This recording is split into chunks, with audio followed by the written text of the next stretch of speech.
성녀 루치아 동정 순교자 기념일에 보내드리는 오늘의 강론. 부산교구 대천성당 주임 이강혁 이사야 신부의 강론을 들으시겠습니다.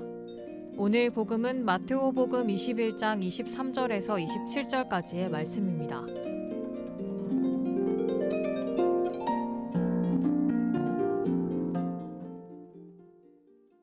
예수님께서 성전에 가서 가르치고 계실 때 수석 사제들과 백성의 원로들이 예수님께 다가와 말하였다.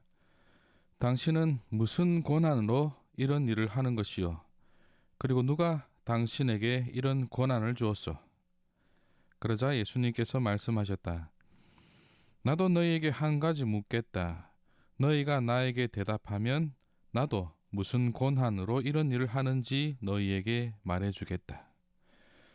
요한의 세례가 어디에서 온 것이냐? 하늘에서냐 아니면 사람에게서냐? 그들은 저희끼리 의논하였다. 하늘에서 왔다 하면 어찌하여 그를 믿지 않았느냐 하고 우리에게 말할 것이요. 그렇다고 사람에게서 왔다 하자니 군중이 두렵소. 그들이 모두 요한을 예언자로 여기니 말이요. 그래서 그들이 예수님께 모르겠소 하고 대답하였다. 그러자 예수님께서 그들에게 말씀하셨다. 나도 무슨 권한으로 이런 일을 하는지 너에게 말하지 않겠다. 부산 가톨릭 평화방송 애청자 여러분 안녕하십니까? 오늘 12월 13일은 루치아 성녀를 기념하는 날입니다.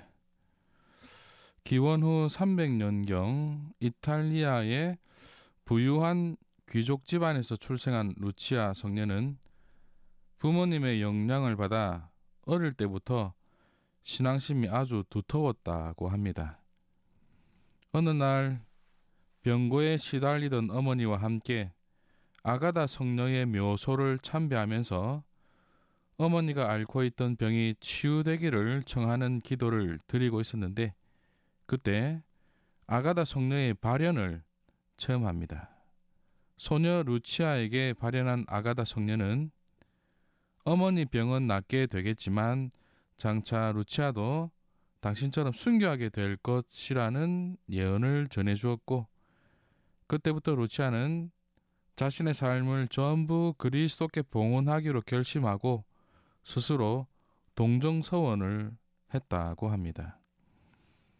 한편 이를 전혀 알지 못했던 어머니는 남편이 죽은 이후 딸의 신변을 염려하여 어느 귀족과의 혼인을 진행하였더랬습니다. 하지만 루치아는 자신의 결심을 알리면서 어머니를 설득하였고 그들의 재산까지도 다 처분하여 가난한 이들에게 전부 나누어 주었습니다. 소식을 접한 루치아의 약혼자는 이에 분개하여 루치아를 고발해버립니다. 당신은 그리스도교를 박해하던 시기였기에 루치아는 결국 아가다 성녀의 예언처럼 순교하시게 되었습니다. 루치아 성녀의 순교에 관한 전승들이 몇 가지 있습니다. 동정을 지키려 결혼을 거부했으니 매음굴에 쳐넣어 정조를 빼앗겠다고 협박하였지만 소녀의 몸을 결코 움직일 수 없게 되어 실패하였다거나 전혀 못 움직이니까 그 자리에서 불에 태워 죽이려 하였지만 그것도 성공하지 못했다 하고 두 눈을 통째로 다 빼내었다거나 긴 칼을 입속에 집어넣어 사형시켰다는 이야기도 있고 목을 베어서 사형시켰다는 이야기도 있습니다.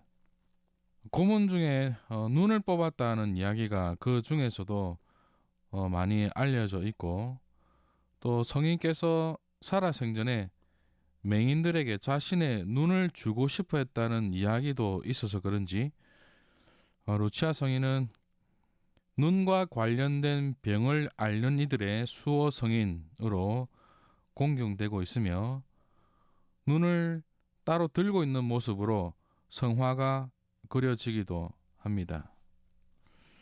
그리고 여담입니다만 이탈리아 사람들은 눈이 아프거나 침침해지면 자신의 눈을 보호해 달라고 청하면서 산타 루치아라면서 루치아 성녀를 부른다는 이야기도 있네요.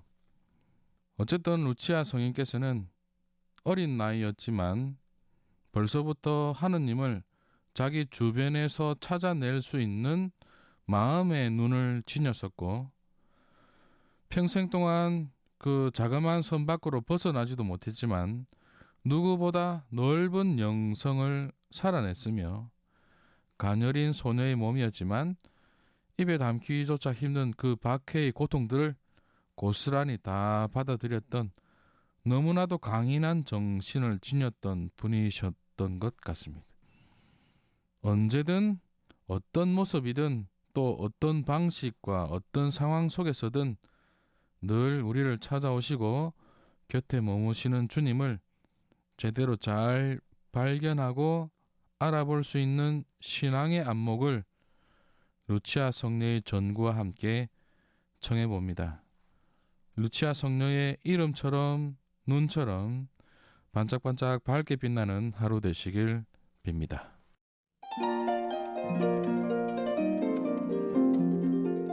지금까지 부산교구 대천성당 주임 이강영 이사야 신부의 강론을 들으셨습니다.